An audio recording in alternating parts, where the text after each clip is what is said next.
Our next guests will be providing financial assistance for students pursuing their degrees in medicine and law. Joining us this morning, our medical doctor and Governor General, I believe, Ambassador Dr. Tamika Stevenson Harris and attorney at law, Kaylin Whittingham. Good morning, ladies. Good morning, God. How are you today? We're fine, thank you. Great. We're here with you. Yeah, I'm happy that you both are here, and I think viewers will absolutely enjoy what we're about to discuss because both of you are accomplished in your fields of medicine and law, and have decided to combine your efforts and connect with your colleagues in different spaces, bringing them to Jamaica and exposing them to Jamaica and other Jamaicans in both your fields of medicine and law to provide, as we mentioned, financial assistance, obviously, and I'd say mentorship as well. But let's get into that. I'll start with you, Doc.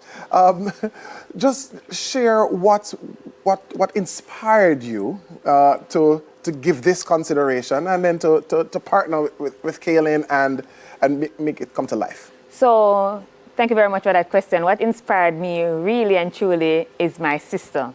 So I have always been giving back and in the business of service.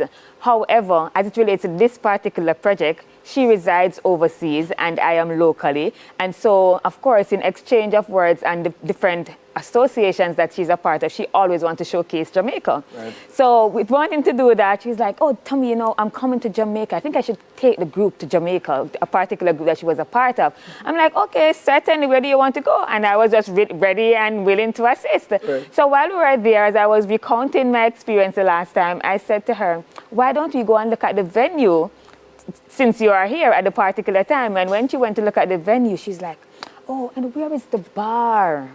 The lawyers need to have the bar. I said, oh, then you need the doctors on board.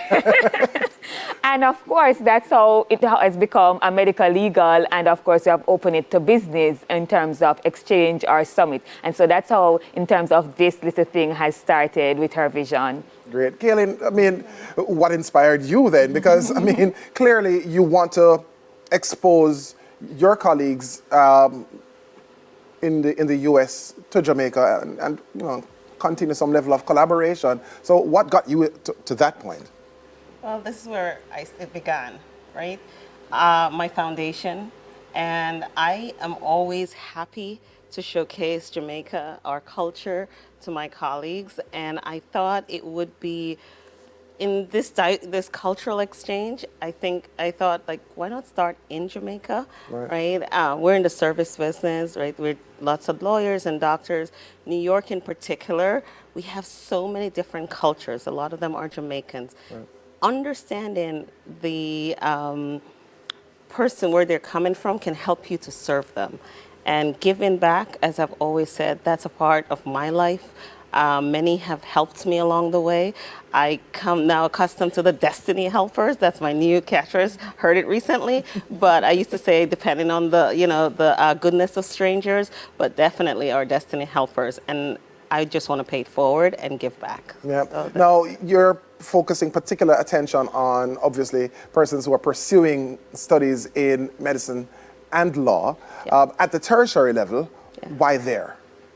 Well, we did more than just a tertiary, because we gave a scholarship to the basic school, Greendale Basic School in Spanish Town. Mm-hmm. So we start with the foundation, but we're both testament to say of where you can be if you get a tertiary education. Right.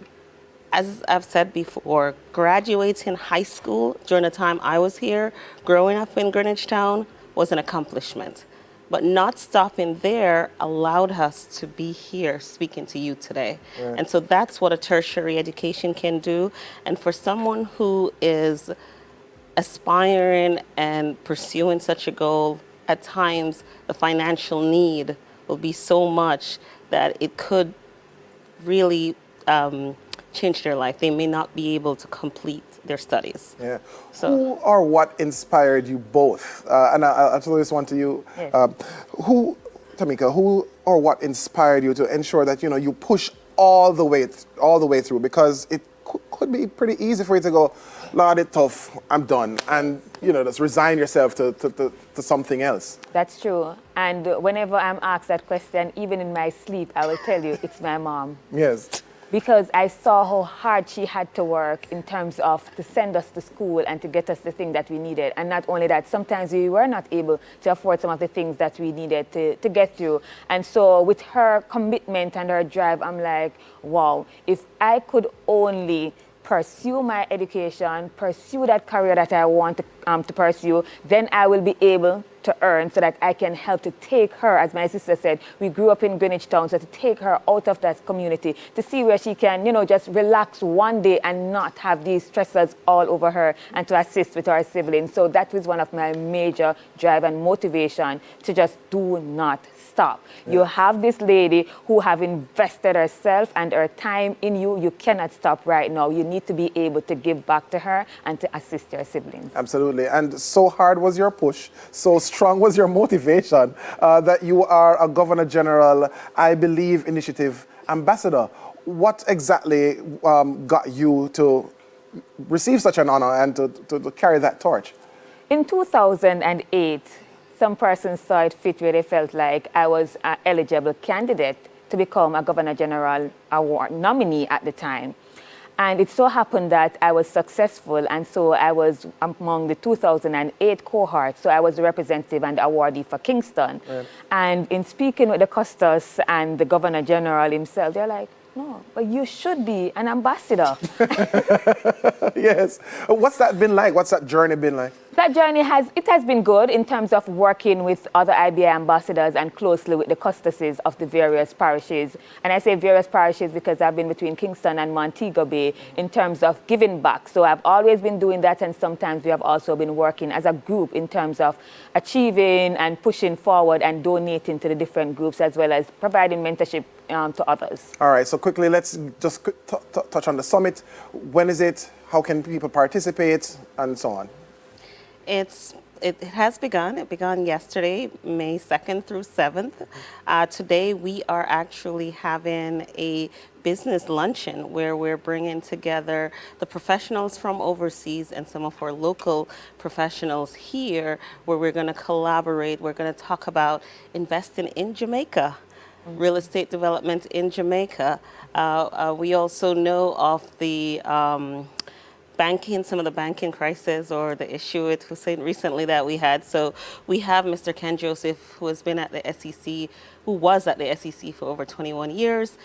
He's now the head of compliance and regulation at Kroll for the Americas. Mm-hmm. He will be speaking on some of the SEC priorities, some developments, and I think that's going to be really good. Plus, we have the leaders of the Bar Association. The New York State Bar Association president is here, okay. Sherry Levin Wallach. The MBBA, the Metropolitan Black Bar Association president, Mr. Carl Forbes. The Honorable Cheryl Chambers will be here, and they will be speaking on leading the bench and the bar. We also have Mr. Alexander Williams, who is the president of the Jamaican Bar Association. Amazing. You've got some really heavy hitters here. Where can we get more information, and how can people participate quickly? Okay, so you can go on our website. So you can go for Instagram, TMK Stevenson that's our Instagram page, and the same for Facebook is Tamika Stevenson. We have been showcased on our pages, and as well as Whittingham Law. So you can just www.Whittingham Law, and you can see some more information, or you can contact me at TMK Stevenson, that is TMKSTEPHENSON at yahoo.com, or give me a call at 456-4054. Woo, all that information. Medical doctor and Governor General IB Ambassador Dr. Tamika Stevenson and Kaylin Whittingham, attorney at law. We'll have more smile right after this. It's World Press Freedom Day, so we're going to be talking about that after these messages.